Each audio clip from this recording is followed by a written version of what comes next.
we talk so much about for sale by owners and expireds that people are so fixated on it that it's become their only business model.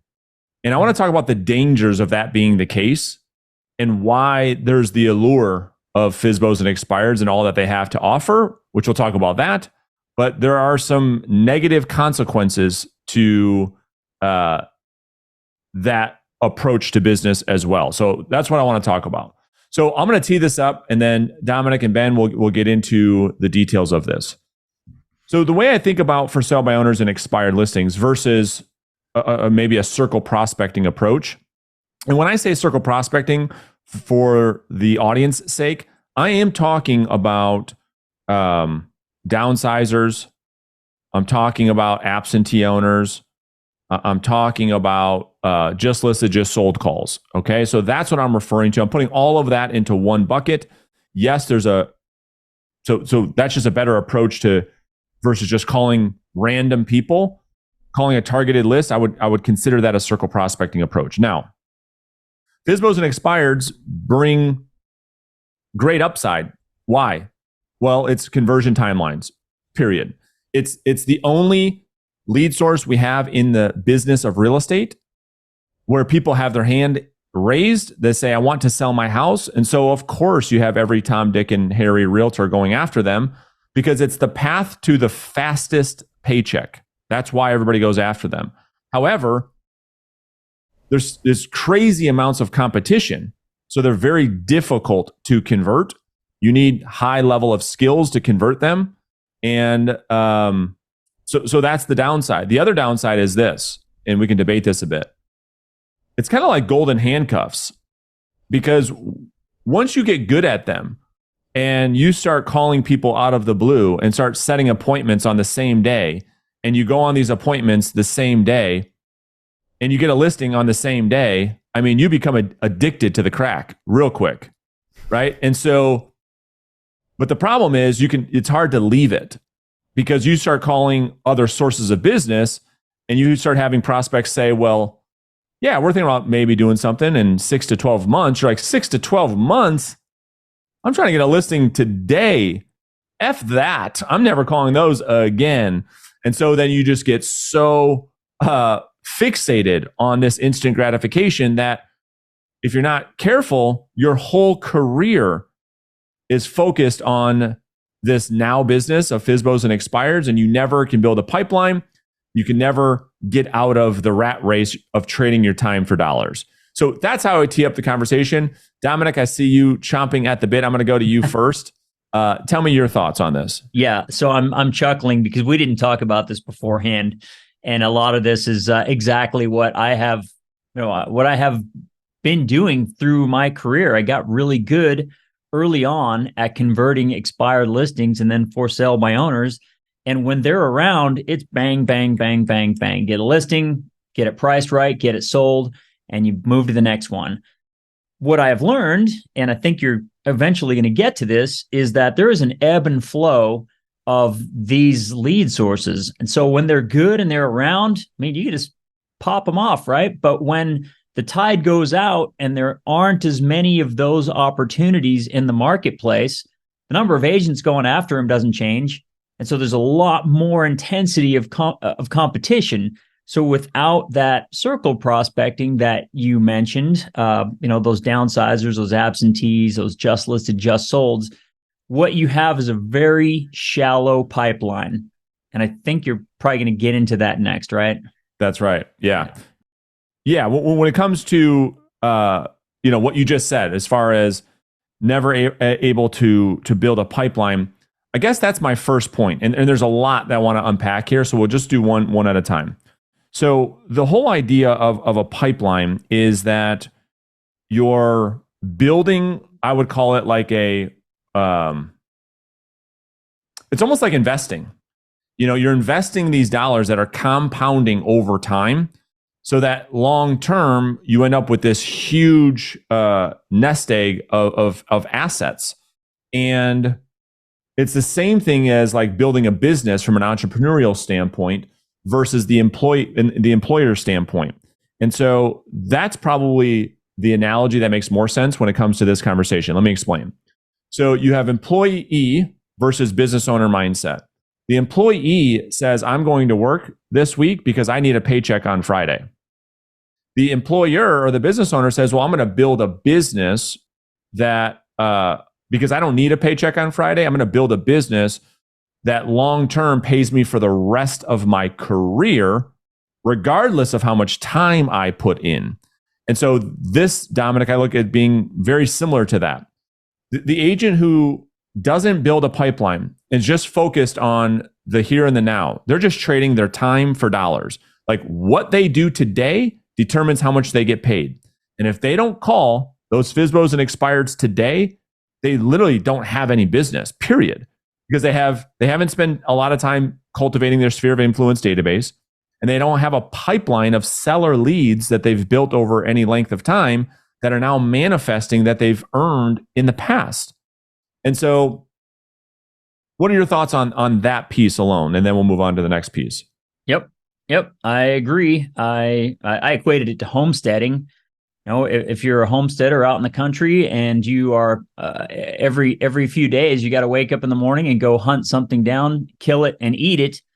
If you don't have something planted in the backyard that's growing and over time maturing and ripening and being ready to eat, you will always have to wake up every few days and go hunt something down. And so building a pipeline is much like having a farm, if you will, that's constantly renewing itself with things that are ripening over time. And in our business, obviously that means prospects, sellers, and to some degree buyers, I guess, but we're talking about sellers here that over a period of time, they move through their pipeline. You might talk to somebody and they say, hey, I don't want to do anything for 12 months. Well, if you discard that person, in 12 months, they're going to move anyway. And if that's right, if you're not part of the picture, they're going to move. Yeah. Right? But if you talk to them and you cultivate that relationship over the period of that 12 months, you're at least there with a shot, right? That's exactly right. And so let's talk about circle prospecting for a second, because I think the downside, the reason why I think a lot of people either don't do it or don't like doing it is because of the long conversion timelines. But there's not, the point that I like to make when I'm coaching a real estate agent, Dominic, is there's a problem with binary thinking. Like if you just think like in absolutes, like black or white, you're gonna have some challenges. And what I mean by that is this: what I'm not saying is to stop prospecting for sale by owners and expireds and only do this thing, which is what I think a lot of agents fall into. I'm talking about having a business that is diversified. That's what we're talking about here. Because the upside to circle prospecting, we talked about the downside being long conversion cycles. The upside is the 3 Ps. You get to pick the area in which you work. Mm-hmm. You get to pick the price points in which you work. And you get to pick the properties in which you sell. And if you look at a real estate agent's business, those are massive luxuries to have. You know, because if I could wave a wand, I'd like to sell all the real estate in my backyard. Unlike a for sale by owner and expired, we have no control over any of those 3. We have no control over the location. The FSBO or expired just comes up in our metro area, wherever they come up. We have zero control over that, number one. Number 2, we have no control over the price point. Zero. An expired at 200, an expired at 2 million, you got no control. And then you don't have any control around the type of properties that are coming off the market as an expired or for sale by owner either. So not only are you trading time for dollars, you're also, you have to get what you get and not throw a fit. You know, right. The other thing is you have to have an amazing presentation. Like your skills with for sale by owners and expireds, especially on the presentation piece, has to be like world class, or you're just going to get out. An agent with better skills is just going to beat you. They're just going to win. With circle prospecting, I would make the argument, Dom, you don't even have to have a presentation because you're earning the business through follow-up. That's when the business is cultivated. That's when the business is won. And what happens is, let's just say it's a 9-month turnaround, right? You generate the lead today and you're staying in touch with this person over the 9 months. You've had so many conversations. You guys have such a rapport that when the day comes where that seller's ready to have that sign in the front yard, it's just come over and list my house, Dominic. All right, we're ready. Come on over. Let's get the paperwork done.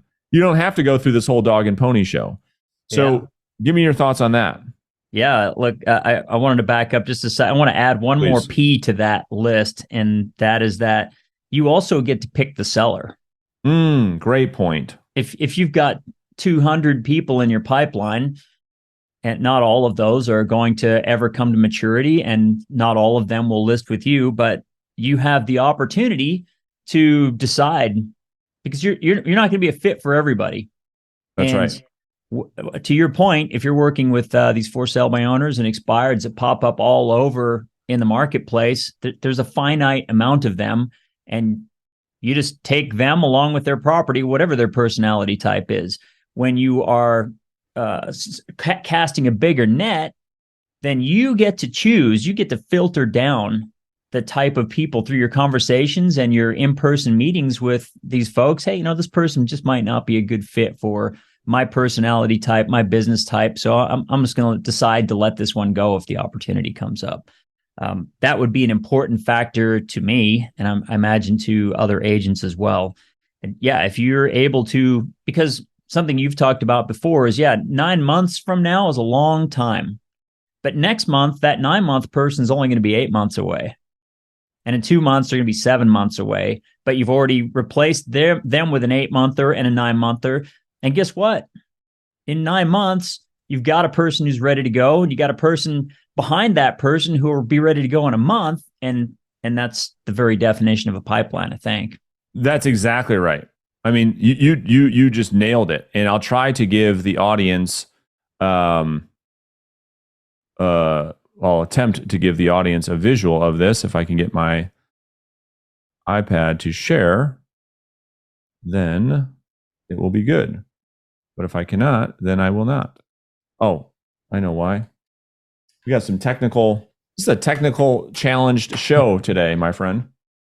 But that's how I think it goes. While you're plugging that in, we just had that fantastic training yesterday in listing certification about selecting your area and how to drill down on that. And I think that there's a lot of value in being able to choose the property, the price, and the type of seller that you're working with. There you go. Got it. That's right. So let's get practical, kind of what we're talking about here. This would be an approach to how I would coach an agent. Let's just pretend that this agent is brand new to real estate, okay? I understand the need that you have for money.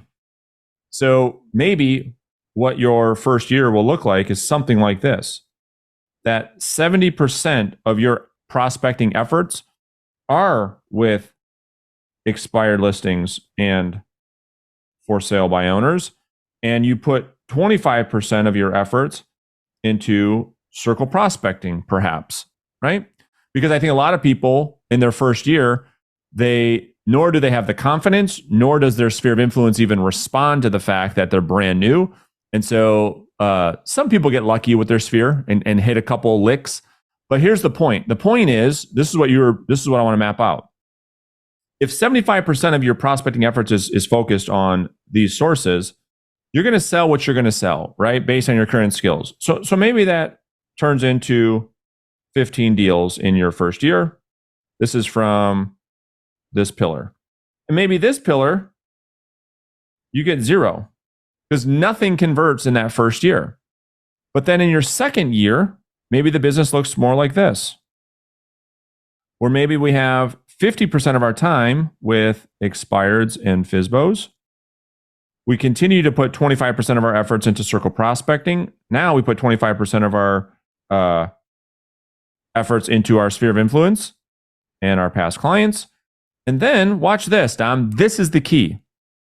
You get your 15 deals from your FSBOs and expireds because it now doesn't take as much effort. Like you. I mean, you can make $250,000, $300,000 a year just a couple hours a day. I mean, it's pretty good living. You know what I mean? Yeah. So you still get your 15 deals, but now watch what happens. Now, the people that you prospected in year one become some deals here. And maybe you get 4 deals from your circle prospecting efforts. It's like, cool, awesome. Then in year 3, this is when the magic happens. You continue to do your FSBOs and expireds. And instead of 15 deals, now that you've got some really good skills, Dominic, maybe this turns into 20 deals. And then you've got 2 years of compounding prospecting from this source.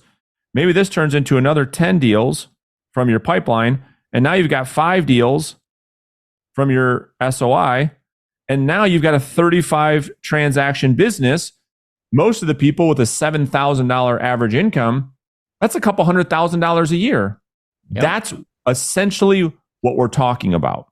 And I wanted to give people the visual of the pipeline because they say, well, man, I have these calls. Nobody wants to sell right now. I understand. It's super rare that you're going to call people out of the blue outside of a for sale by owner and expired that wants to sell today. We already know that when you're doing the activity. That's not why you're doing it. It's called lead generation. And so time out, Brandon. Your audio just went to shit for the last about 20 seconds. Damn it. It did. So you're talking about you wanted to talk to people about developing a pipeline and then it just went off the cliff. Is it back now? Yeah, you sound good again. God, I don't know what's going on with Zoom or the internet. I don't know. So you're talking about you just wanted to talk to people about developing a pipeline. Yeah. So I'll try to. So the whole point is to develop a pipeline that manifests year over year over year over year, and without it, you just get stuck in whatever I do today is what I get, and you're not building anything for the future. And so to me, that just means you got a job. You just got yourself another job in real estate.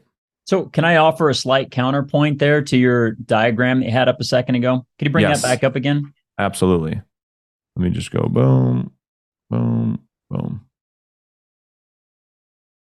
Got black right now. Oh, there we go. There we go. Okay. Yeah. So year 1, yes. Year 2, yes. What I would submit is that not everybody is going to enjoy or be able to stomach working expireds and forced sale by owners for 3 years. It is not for the faint of heart.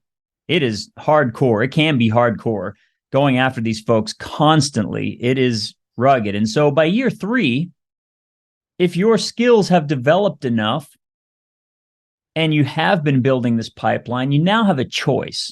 You can actually decide, do I want to keep going after these low-hanging fruit leads, or do I now have enough business in my pipeline that I can make a decision? When I walk out of a for sale by owner appointment, dude, you can have it. Or an expired, you're crazy. No, thank you. You give yourself the opportunity to have a choice. If you've built up that pipeline of circle prospecting type business, if you know that, hey, you know what, next week I got 4 more people coming to fruition, I don't need to deal with the loony bin today, right? You give yourself a choice. That's just what I want. I wanted to point that out. It's no longer necessary, if you've played your cards right, to continue to work those low-hanging leads, but oftentimes difficult leads. And it comes down to quality of life, right? And that's why we're all in real estate, because we wanted a better life. What a great point.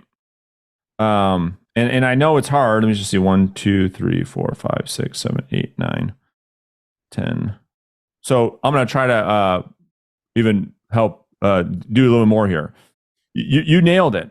It's once the business from your pipeline has matured to the point where it's doing as much as you were doing with just FSBOs and expireds, that's the fork in the road where you get to make a decision and say, okay, I'm just going to go all in on this. Because yeah, FSBOs and expireds, like if you're new to prospecting, you're jumping in the deep end with guys like me and Dominic. And it's like, good luck. So I'll see you at the house this evening and we'll both compete and one of us will win and one of us will lose.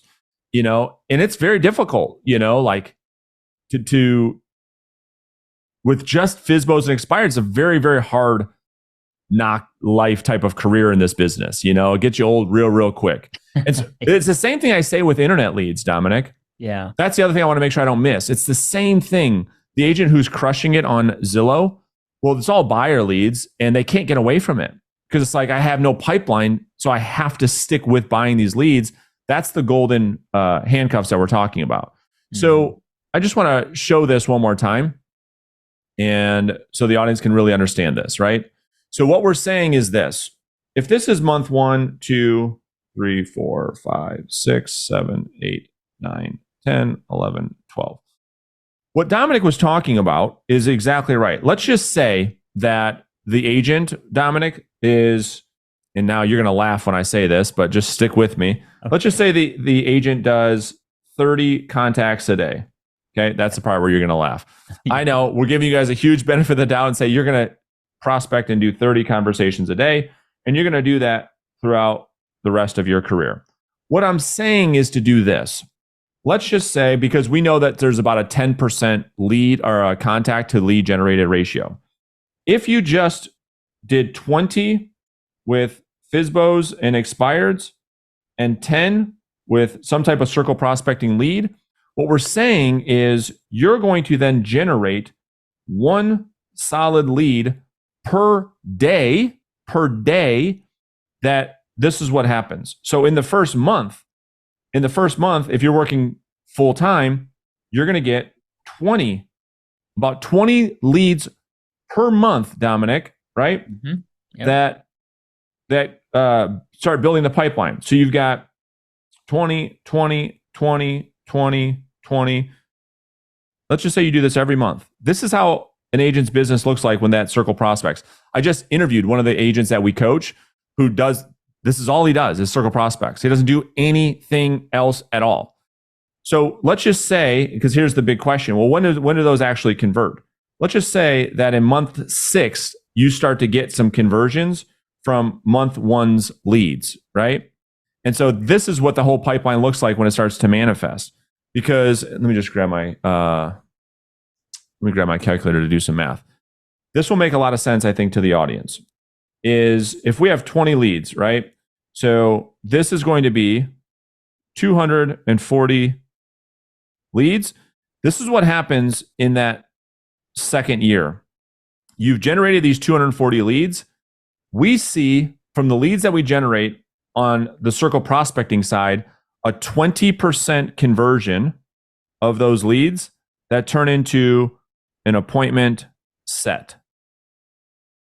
This is what we see on average, right, Dom? Yep. So this means that agent gets 48 appointments, 48 of those people to say, yes, let's meet, let's get together.